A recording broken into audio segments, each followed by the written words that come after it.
بسم الله والصلاة والسلام على رسول الله. ازيكم يا حبايبي؟ عاملين ايه؟ يا رب تكونوا بخير.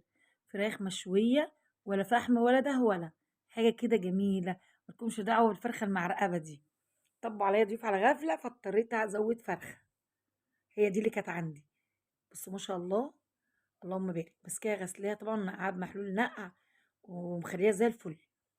ومنغذاها بقى بسكينة بشراتها كده زي بتاع الكفتة كده والفراخ. طبعًا غسلاها غسلة كويسة وزي الفل، منضفاها وباشقّقها. ليه باشقّقها يا مسلم؟ عشان التتبيلة اللي هاحطها تخش جوّه الفرخة، تتغلغل جوّه الفرخة، تلاقيها متحيّقة كده وجميلة. طبعًا هنا باحط بصل وباحط طماطم في الكبة، ومعلقة توم مفروم، وعندي هنا 7 بهارات هاحطهم، فلفل أسمر وملح، وحطيت حبّة خل كده، وطبعًا ما شاء الله يعني اللهم بارك. عندِك لبن حطّي، عندِك زبادي حطّي. اللبن والزبادي بيساعدوا إن هي تبقى إيه، طرية كده، الأنسجة طرية بتاعتها مش ناشفة ولا حاجة، وتحمر. طبعًا التوابل اللي عندِك طبعًا أنتِ أستاذة في كل حاجة. واحدة ماجي فوقيها وحطّيها، هنا حتّة توم صغيّرة. طبعًا كل ده هاطحنه طحنة حلوة، أطحنه جامد بقى كده وأضبّطه. طبعًا هاحط حبّة برضه صويا صوص ودبس رمان زي ما أنتم شايفين كده. أحط مش عارفة زهر أو أهو باحط وصوص الباربيكيو ده والّا ما أعرفش اسمه برضه كل شوية عايزة أتعلمه. وهنا ما عندي ليمونة حطيتها، يعني ضبطته ودبس رمان وكل حاجة. خلّيتها جميلة جدًا، والحاجات دي بتساعد على الأنسجة بتاعة اللحمة تبقى طرية وحلوة وواخدة من الحياء جميلة جدًا. أطحنه طحنة كويسة كده، وأمسك الفرخة بقى إيه أتبّلها برّه وجوّه بين الجلد واللحم، والفتحات دي كلّها أسقيها برضه عشان تتضبط معايا. بس اللهم صل وسلم وبارك على سيدنا محمد. اللي ما حطش اللايك يحط اللايك يا جماعة. أنا باضبط الكبة عشان السكينة بتاعتها كانت مكسورة ولسه جايباها، لإنها باظت تاني. يالّا ربنا المستعان.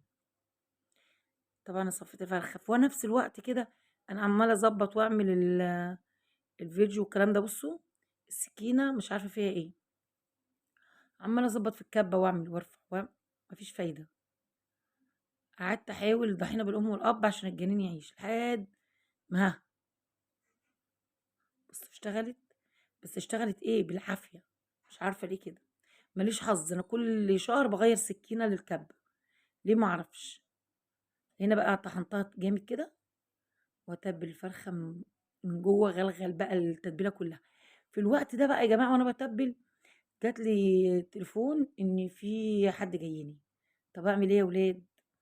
عندي بقى فرخة من اللي أنا ذابحاها من العِش عندي، حلوة نضيفة زي القشطة وغسلاها، نقعتها وتبّلتها تاني مع ديّة. هاعمل إيه؟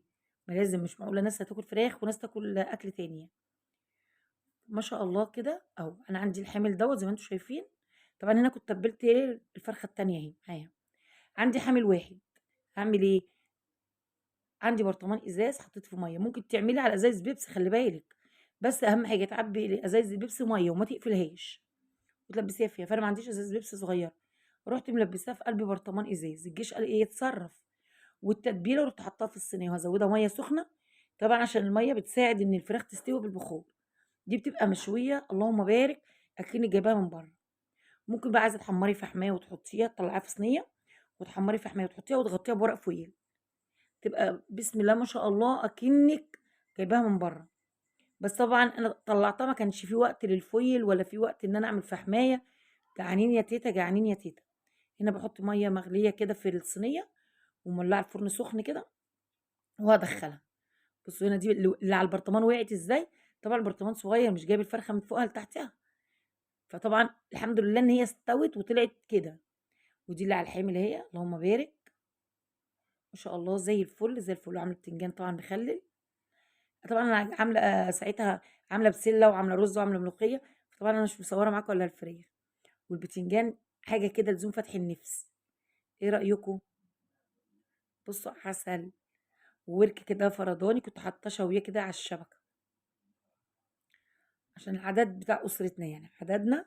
وأمّا حد ييجي لازم البيت يبقى ما شاء الله يبقى مستعد لأي ضيوف. يعني عندِك أكلِك في بيت مستعد لأي حد ييجي، حتى لو هتدّي له قطعة صغيرة، بس البيت يبقى مستور والبيت يبقى كده كلّه كرم.